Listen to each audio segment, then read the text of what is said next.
Queridos, estamos em um culto missionário. Sabemos nós da nossa obrigação como servos de Deus de anunciar a palavra do Senhor, não para poder trazer a justiça sobre a terra, mas porque nós sabemos para onde nós queremos ir e onde nós queremos chegar em Deus. Sabemos que o maior indício da pregação do Evangelho, de se fazer missão, está no amor e na sede por ganhar almas para o reino dos céus, ver pessoas mudando o curso das suas vidas, para que eles possam entrar naquele mesmo curso que nós, servos de Deus, outra hora entramos, para poder ver a grandeza, o amor, a misericórdia e a graça abundante do Senhor Jesus sendo revelada e manifestada em nossas vidas diariamente. Sabemos que essa graça que nos alcançou, essa graça que nos vestiu, essa graça que nos transformou a nossa essência a cada dia, não pode nos deixar estar limitada a continuar fazendo o que deve ser feito, ou anunciar aquilo que deve ser anunciado. A palavra do Senhor verdadeiramente como ela é, e como ela tem que ser dita diante dos ouvidos daquele que nos ouve. Sabemos nós que o Senhor Jesus, Ele tem diversas formas de trabalhar em nosso meio e de fazer com que a nossa alma e nosso espírito se mova de uma maneira especial e extraordinária, para que nós tenhamos a certeza que, independente de que forma Ele nos usa, Ele vai usar nossas vidas para que o propósito dele seja cumprido sobre a terra. E sabemos nós que a pregação do Evangelho manifestada pelo Senhor Jesus trouxe sempre almas para o reino dos céus, porque apesar das curas que Jesus operou, através das provisões que Jesus Ele se manifestou sobre a vida do povo que estava em escassez, apesar das liberdades que Jesus Ele fez de tirar almas que estavam aprisionadas por demônios e trouxe a liberdade sobre essas vidas, a coisa maior que Jesus Ele veio se operar, Ele veio trazer um ano aceitável do Senhor, Ele veio trazer a manifestação dos céus para operar sobre a terra, e independente se esse período de tempo acontecesse de uma forma mais espiritual e mais contínua nas nossas vidas, o reino dos céus seria manifestado sobre as nossas vidas, se nós estivéssemos continuamente anunciando esse ano aceitável do Senhor. E esse ano aceitável do Senhor é fazer a vontade dele, pregando o Evangelho com excelência, ganhando as almas para o reino dos céus. Mas sabemos nós que nós, seres humanos, somos limitados a conseguir agregar almas para o reino dos céus, e por isso temos que ter a liberdade do Espírito Santo de poder ali ser capacitado, ser enviado, e ali terá direcionamento de fazer o que precisa ser feito. Quando nós olhamos para a vida dos profetas, e sabemos nós que muitos deles eram homens simples, alguns tirados de campo, outros eram até instruídos dentro da casa do Senhor, mas quando saiu para um propósito diferenciado, Deus olhou e disse: eu não quero levantar você para aquilo que você foi treinado, para aquilo que você foi estudado, ou para aquilo que os homens prepararam a tua vida para ser. Por quê? Porque quando Jesus Ele tem algo com a tua vida, você pode fazer a melhor faculdade, tem que fazer. Você pode fazer a medicina, tem que fazer. Você precisa estudar para a advocacia, você tem que estudar. Mas quando Jesus quer te usar para uma área específica na tua vida, Ele te levanta como profeta, te levanta como profetisa, mas Ele não te levanta para que você faça o que você acha que tem que fazer, não. Ele te levanta para que a vontade dele se opere sobre a tua vida, e aquilo que Ele quer seja operado. E era assim na vida dos profetas. Mas os profetas de Deus, eles não eram levantados no antigo Israel para que eles pudessem ali trazer uma calmaria para o ambiente que estava, não. Os profetas eram levantados naquele tempo porque o povo se corrompia diante de Deus e diante das ordenâncias de Deus para fazer aquilo que era reto. Lembra quando Deus escolheu o povo judeu, o povo de Israel, como a sua propriedade peculiar? Deus havia manifestado com cura, Deus havia aberto o mar vermelho, Deus havia transformado água amarga em água doce, Deus havia enviado maná dos céus, Deus havia enviado ordenanças do alto, Deus havia feito obras miraculosas diante do povo de Israel. Mas Ele estava dizendo: você quer ver obras maiores ainda do que essas que eu faço? queremos ver. Então eu vou ter palavra. A palavra vai dar direcionamento. Palavra vai dar no caminho. Palavra vai mostrar o que tem que ser feito. Palavra vai mostrar como deve se conduzir diante da minha presença. E o povo de Israel dizendo: se o Senhor está falando, vamos fazer. Se o Senhor está ordenando, vamos fazer. E o Senhor faz uma promessa para aquele povo: enquanto eu selo vocês e vocês andam na minha palavra, a minha presença não vai se afastar de vocês, o inimigo não vai se aproximar de vocês. Aquilo que ele pensa que ele poderia fazer contra a tua vida, para te machucar, para te ferir, para te matar, para te destruir, para trazer perdição sobre a tua vida, se você anda na palavra, guarda a palavra, medita na palavra, o Senhor está dizendo: nenhum mal chegará sobre ti, porque a minha palavra, a minha proteção estará sobre a tua vida. E nós vemos que quando isso era corrompido, Deus levantava profetas para que o povo voltasse ao curso da palavra, voltasse à obediência da palavra e fazer aquilo que era reto, que era santo, que era justo. Sabemos que o tempo de Israel, o povo vai viver o período mais caótico da vida deles por desobedecer a palavra e os mandamentos do Senhor. Nós sabemos que o período negro, chamado período de juízes, vai ver a nação de Israel entrando numa apostasia espiritual de uma forma tão profunda que era necessário juízes ser levantados, libertadores ser levantados, pessoas compromessadas com Deus dos céus, para que Deus operasse poderosamente e trouxesse a nação de volta para os seus pés, para que o inimigo fosse destruído. E não era diferente. Lembra quando Samuel foi levantado como último juiz, nascido num período caótico espiritual, onde o sacerdócio estava corrompido, onde a questão política estava corrompida, mas ainda havia Ana, que era uma mulher de Deus, que sabia o propósito que ela tinha na vida dela e sabia o Deus que ela servia. Não importava a escassez da tua vida, não importava a esterilidade da tua vida, mas ela sabia que de ano em ano ela subia, e quando ela subia, vinha a resposta da parte do Senhor, na casa do Senhor para a vida dela. E quando ela faz o voto, Deus encontra um propósito, levanta Samuel, e Samuel vai trazer um grande avivamento para aquele tempo. Sabe por quê? Porque avivamento não vem por movimento humano, avivamento vem por palavra, e a palavra não vem do homem, a palavra vem da própria boca de Deus.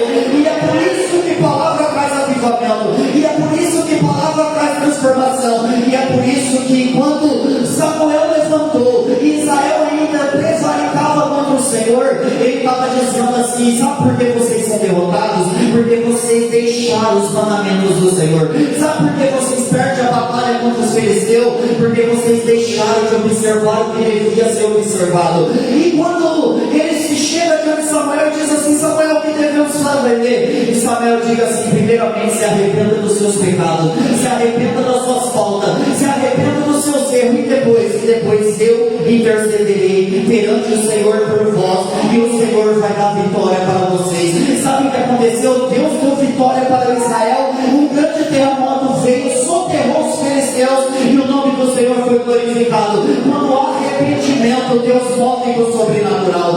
Quando há arrependimento, quando nós mudamos o curso das nossas vidas e andamos segundo o que Deus tem para nós, Ele faz sobrenatural acontecer. E quando o sobrenatural de Deus acontece, Ele confunde o inimigo, Ele abre terra e enterra o inimigo, Ele faz trovejar, Ele faz relâmpago cair sobre terra, mas o nome dele é glorificado. E muitas das vezes não vencemos batalhas nas nossas vidas ainda, é porque estamos deixando algumas práticas de palavra. E eu não estou dizendo aqui sobre estar nas escolas de ensinamento da palavra, eu estou dizendo que nem na tua casa e nem na minha casa muitas das vezes meditamos na palavra do Senhor, aí queremos chegar no culto, receber vitória, receber milagre, receber sobrenatural de Deus. Não vai acontecer, mas o Senhor vai dizendo: quando haver arrependimento, vai ter sobrenatural meu, eu vou mover sobre a casa e vai meu nome ser glorificado sobre o meu povo. Veja que a palavra é pregada para o povo de Deus, e quando Deus, aquele povo andava segundo a palavra, Deus fazia obras miraculosas sobre a vida deles, e não era diferente até que o povo de Israel andava cada vez mais prevaricando contra o Senhor. E sabe o que era pior? Profanava o templo do Senhor, profanava o sacrifício, profanava a adoração, profanava o altar do Senhor, profanava a palavra do Senhor, aquilo que era para aquilo que era para ser ofertado não se ofertava, aquilo que era para ser tocado não tocava, mas só que Deus, Ele sabe como levantar homens que são tementes a Ele em tempo de crise. E o Senhor está dizendo ao meu coração, meu querido, estamos em meios de batalhas espirituais, que se nós não dermos ouvido a voz do Senhor, nós vamos entrar numa decadência espiritual, e o Senhor Jesus está em breve momento de tempo para vir buscar uma igreja lavada e remida pelo teu sangue. E sabe o que é interessante? Ele está dizendo, ainda tem crente na minha presença, que no período de apostasia ainda crê na minha palavra, crê no meu sobrenatural, crê no meu milagre, e ainda crê que Jesus vai mover e vai trazer um avivamento sobre a terra. Para de acreditar que por causa da criança espiritual de muitos, por causa da corrupção de muitos, Deus não tem seus remanescentes. Tem sim, Ele ainda tem profetas como 7.000 que não se provaram diante de Baal, e tem da sua boca um beijou, e tem ainda aqueles que não se sentaram à mesa de Jezabel, porque profeta que é profeta, ele não está preocupado se ele vai sentar na mesa do palácio ou se ele vai ter que comer dentro de uma caverna, mas ele sabe que a palavra de Deus vai ser pregada como deve ser, anunciada segundo o Senhor.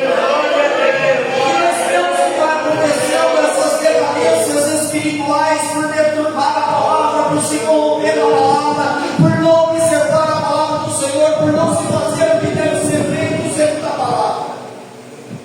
E Deus está alertando o povo assim, se arrependa.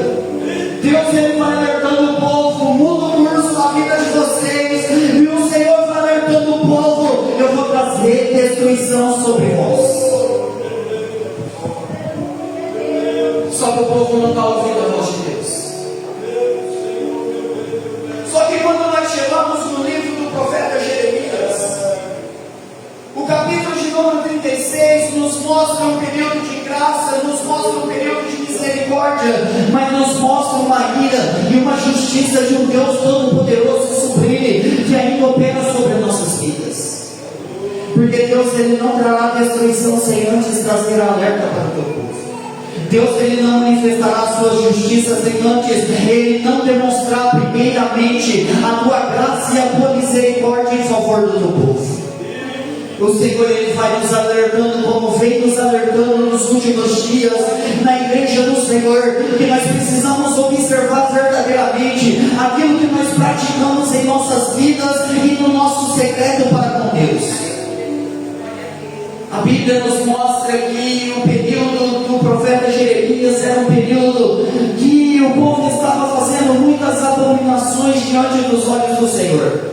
Sabemos que Jeremias, mesmo quando foi chamado, vocacionado, ele mostrou a sua limitação humana, dizendo que ainda era uma criança, e o Senhor dizendo assim: não se preocupe da forma que você acredita que a tua vida é, ou a tua incapacidade de fazer alguma coisa, olhar para o teu porte físico, olhar pela tua condição social, olhar pela tua condição racial. Não, o Senhor estava dizendo para Jeremias: Jeremias, não importa se você é criança, não importa se você não sabe falar, porque quando eu te escolhi antes mesmo de você ter sido gerado. Sabe o que o Senhor está dizendo? Ele não coloca ninguém para nascer se não for para nascer por um propósito. Então o propósito de Deus para a tua vida é dizer: você nasceu para um propósito, e esse propósito não é para que as coisas dessa terra aconteçam em favor da tua vida. Esse propósito é espiritual que Deus está fazendo na tua vida, é para que vidas reconheçam que Jesus é na tua vida, que você é, aleluia, meninas dos olhos de Deus, sim, um homem segundo o coração de Deus, sim, pessoas que são determinadas a fazer o que deve ser feito. E Jeremias ali falando da sua incapacidade, o Senhor está dizendo: fique tranquilo, porque quem coloca a palavra na tua boca sou eu, quem te envia sou eu, quem te dá para as nações sou eu, e eu estou dizendo que tu és profeta, vai profetizar, e vai profetizar, não que o povo quer ouvir, vai profetizar o que eu tenho para o meu povo. Jeremias é esse homem que chamado para profetizar, mas o Senhor não disse que as profecias seriam doce na vida de Jeremias, não, porque nossas vidas não podem estar condicionadas somente aos momentos bons que nós vivemos. A nossa pregação não pode estar em condição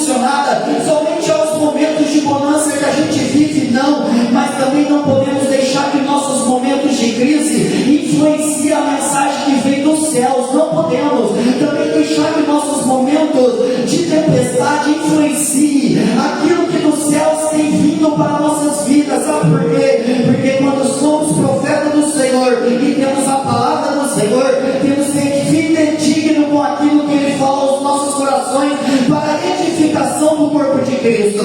Então, quando Jeremias é chamado, o Senhor vai falando com Jeremias: profetiza para a nação, e Jeremias vai profetizando para a nação. O Senhor vai tentando chamar a atenção da nação através do profeta Jeremias, só que a nação não dá ouvidos a Jeremias. Antes a nação começa a desprezar a Jeremias, mas quando nós chegamos no capítulo de número 36 de Jeremias, o Senhor falou assim: agora eu não quero mais, Jeremias, que tu fale para a nação. Eu não quero que as minhas palavras mais fiquem somente oculto aos ouvidos do meu povo judeu, não. Agora eu preciso que as minhas palavras sejam escritas, Jeremias, porque eu tenho uma ordenância da minha parte para que isso aconteça. Eu acho lindo isso aqui, porque quando Jeremias ouve a voz do Senhor em Jeremias 36, a voz do Senhor vem para Jeremias dizendo: Jeremias, toma um rolo e escreve no livro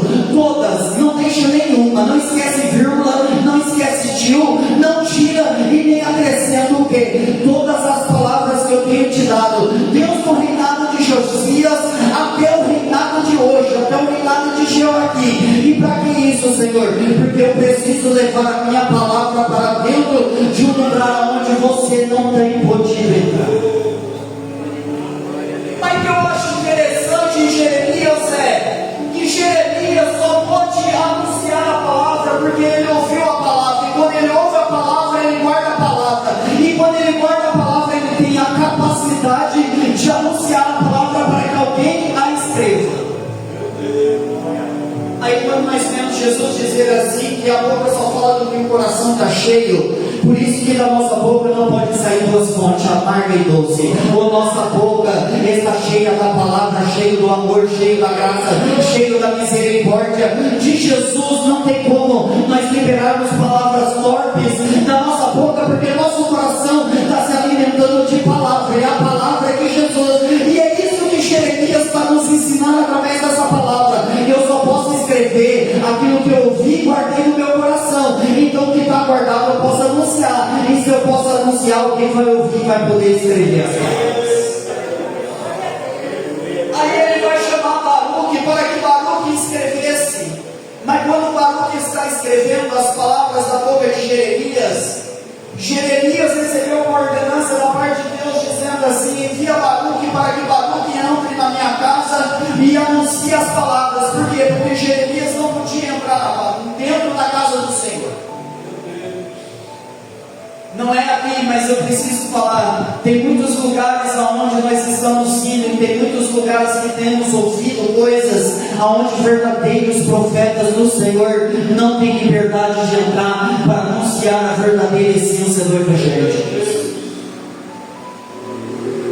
Jeremias representa todos os profetas verdadeiros que nesse tempo que nós estamos vivendo não tem liberdade em alguns altares da igreja brasileira. Não pode entrar para pregar o que precisa ser pregado, não tem altar para poder ensinar aquilo que precisa ser ensinado, porque quando prega sobre o adultério não volta mais, se prega contra a fornicação não volta mais, se prega contra a mentira não volta mais, se prega contra a roubadice não volta mais, se prega contra a calúnia não volta mais. Por quê? Porque profeta que é profeta não faz o que os homens querem, profeta que é profeta prega o que Jesus quer. E quando Jesus quer que Jeremias prega contra a nação está dizendo: aqui dentro da casa do Senhor, aonde a cúpula manda, você não é. Jeremias não pode entrar. Só que Jeremias pode enviar alguém, e por isso precisamos estar preparados, porque tem lugares que verdadeiros profetas do Senhor não podem entrar, mas tem Baruque preparado pelo Senhor, que vai ter a liberdade de entrar dentro da casa, porque enquanto eles têm medo do que vem da boca do profeta Jeremias, eles não sabem o que vier da boca de Baruque. E assim diz o Senhor nessa noite: eu estou preparando Baruque nesse tempo que nós estamos vivendo, estou preparando Baruque para entrar em alguns lugares onde meus profetas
propício, onde eles vão mortificar a carne, onde eles vão se esvaziar de si mesmos para receber aquilo que é melhor para a vida deles, é a hora que eu vou anunciar a minha palavra. E pode ser que alguns se arrependam.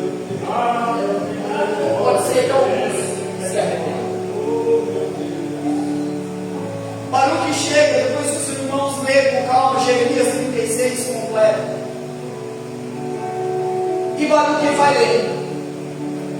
E quando Baruque lê, ele lê diante de algumas pessoas. E algumas pessoas ali observam aquela palavra e diz assim: grande é a ira do Senhor sobre nós. Só que eles se chegam diante de Baruque e diz assim: Baruque, e aí, o que nós vamos fazer? A palavra precisa chegar no alto céu.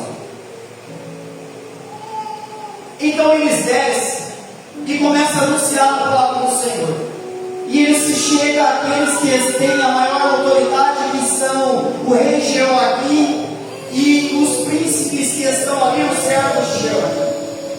A Bíblia Sagrada diz que Jeoaquim está na casa de inverno com o braseiro aceso, porque ainda tem muito fogo estranho, que é fogo aceso por homem, e não fogo aceso pelo Espírito Santo do Senhor, que tem o poder de incendiar verdadeiramente o espírito e a alma do ser humano, que traz uma verdadeira transformação, porque o braseiro aceso era para aquecer somente o corpo, mas a alma e o espírito estavam batido, obscuro, na maior profundeza das trevas. Só que ali vai começar a ser lida a palavra do Senhor por Jeoaquim. E quando ele lê 2 ou 3 páginas do livro, 3 ou 4 páginas do rolo do livro, Jeoaquim, com um canivete de escrivão, vai cortando e lançando no fogo, e o fogo vai consumindo o livro. A Bíblia diz que quando todo o rolo foi lido, ele foi queimado no braseiro. Jeoaquim, filho de Josias. Josias, rei que moveu a maior reforma espiritual da nação de Israel, do povo de Judá. Quando seu pai prevaricou, destruiu todas as coisas, o templo foi destruído, a palavra foi perdida. Foi Josias que encontrou a palavra perdida, que encontraram através de uma reforma no templo do Senhor, o livro da lei que estava perdido no meio dos escombros. Aonde a palavra perdida está na tua vida? Em qual parte dos escombros que você tem deixado se perder a revelação da palavra do Senhor Jesus, que tem o poder de incendiar a tua alma e teu espírito? Verdadeiramente o Senhor está dizendo: é tempo de reforma espiritual, é tempo de tirar os escombros e voltar a encontrar o livro da lei na tua vida, porque é isso que te vai dar o caminho, é isso que vai te dar a direção, é isso que vai mudar a essência da tua vida, é isso que vai fazer Satanás tremendo na tua vida, é o poder da palavra habitando na tua vida. E quando Josias recebe o livro da lei e a palavra é lida diante dele, ele não vai pegar o livro e desfazer do livro, não, ele vai rasgar as suas vestes e vai dizer: grande ira tem o Senhor contra nós. Precisamos entender a palavra, precisamos entender esse mal, precisamos se arrepender urgentemente nesse tempo, para que a ira de Deus e a justiça dele não recaia sobre nós. Só que Jeoaquim não rasgou as suas vestes, nem se arrependeu dos seus pecados.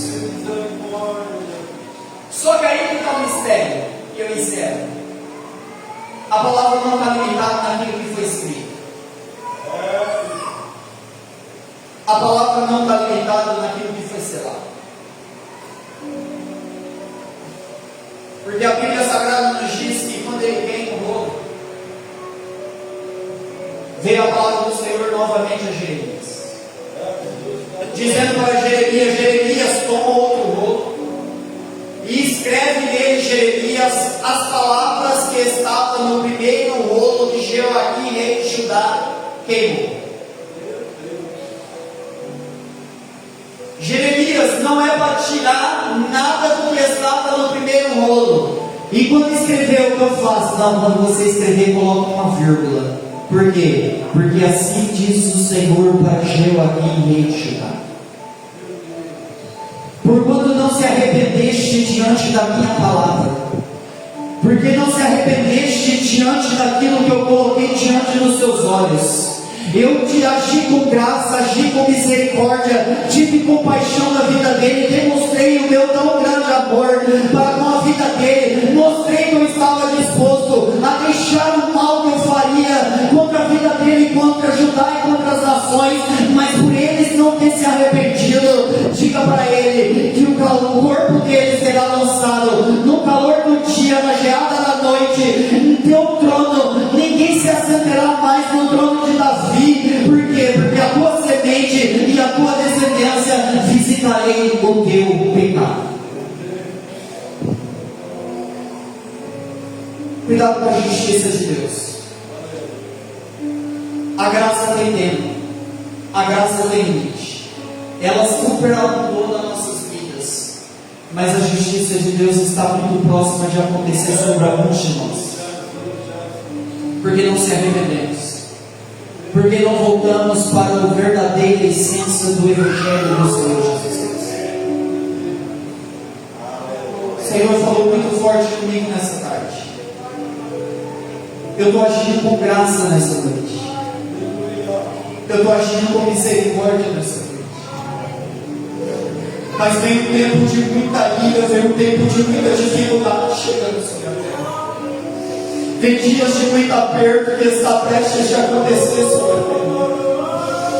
E não vai dar para suportar se permanecer da maneira que está. Vem um tempo de grande aflição, vem um tempo de muita dor sobre a face da terra. E o Senhor está alertando a igreja, há um tempo de dor vindo sobre a terra. E ainda o meu povo não vai ter saído dessa terra. Ainda há um tempo de aflição vindo, há um tempo de preparação chegando, igreja.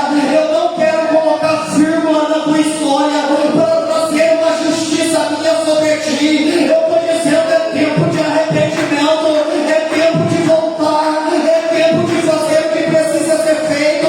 Mas olha como está a minha vida, está nos escombros, eu estou aprisionado. O Senhor Jesus está dizendo, volta, é tempo, volta. Eu sou Deus que transforma, eu sou Deus que edifica, eu sou Deus que modela, eu sou Deus que escrevo uma nova história. Sou eu, o Senhor, que posso colocar uma vírgula não de justiça, mas posso colocar uma vírgula de uma nova história pelo teu arrependimento. Assim diz o Senhor nessa noite.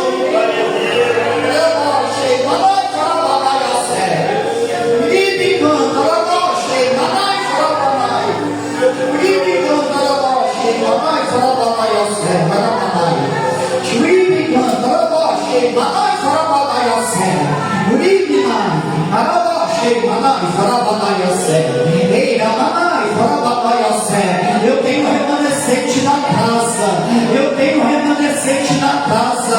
O Senhor Jesus está dizendo, a minha palavra é para edificar, a minha palavra é para fortalecer. Na minha casa tem pastor, na minha casa tem obreiro, na minha casa tem círculo de oração, na minha casa tem mocidade, na minha casa tem criança, na minha casa tem servo e serva do Senhor, na minha casa ainda tem remanescente que eu estou prestes para usar nessa terra. Então se prepare, igreja, porque é o tempo do Senhor para a tua vida, e esse tempo vai ser para transformação poderosamente, e a tenda vai se alastrar, o reino vai ser expandido sobre a face da terra. Satanás não tem poder contra a tua vida, Satanás não vai te limitar, ele não vai aprisionar a tua vida. Abra a tua boca, profeta, abra a tua boca, profetiza, continua fazendo o que precisa ser feito.